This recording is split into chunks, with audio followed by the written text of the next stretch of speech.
अगर आप भी चाहते हैं कि एसएस फिल्म्स मोतिहारी के ऑडियो वीडियो सबसे पहले आप तक पहुंचे, तो इस चैनल को सब्सक्राइब करें और साथ ही बेल आइकन को दबाना ना भूलें।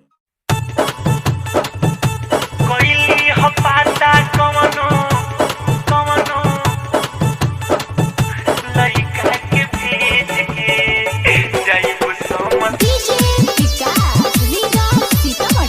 जाइबो समझान यार tipo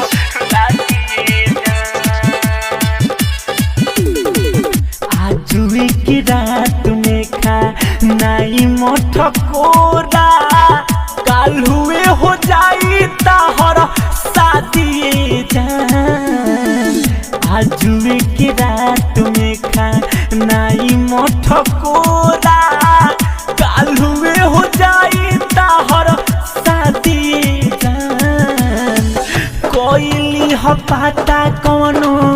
लइका के भेज के जाइबो समसान और थिप लादिए जान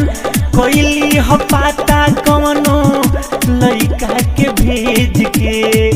जाइबो समसान और थिप लादिए जान कोइली हो पाता कौनो कौनो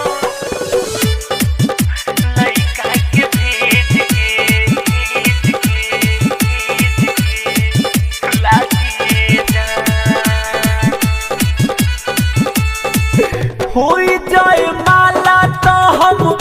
देखिए न पाई तोरा घरे खुशी मनी मातम हम मनाई मातम हम मनाई हे पगली होई जाए माला तो हम देखिए न पाई तोरा घरे खुशी मनी मातम हम मनाई दुतिया के चांद बनबू ससुरा में जाई के मिल गइल दिल से जाती जान कोइली हो पाता कौनो लइका से जाई के जाइबू समसान और थिप लादिए जान कोइली हो पाता कौनो लइका से जाई के जाइबू समसान और थिप लादिए जान कोइली हो पाता कौनो कौनो लइका के भेज के रहो मुझे दुनिया में तो याद पाराई ओइबू बीबे को विकास के जान तू सतइबू जान तू सतइबू रहो मुझे दुनिया में तो याद पाराई ओइबू जय को निरंजन के जान तू सतइबू नफरत हो खताड़े अपने नुआप से संजय प्रेमी के कैलू बड़ा बात ये जान कोइली हो पाता कौनो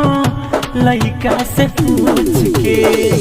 जाइबू समसान और थिप लादिए जान कोइली हो पाता कौनो लइका से पूछ के जाइबू समसान और थिप लादिए जान प्रेमी डिजिटल रिकॉर्डिंग स्टूडियो सीभर कॉन्टैक्ट 9304977188।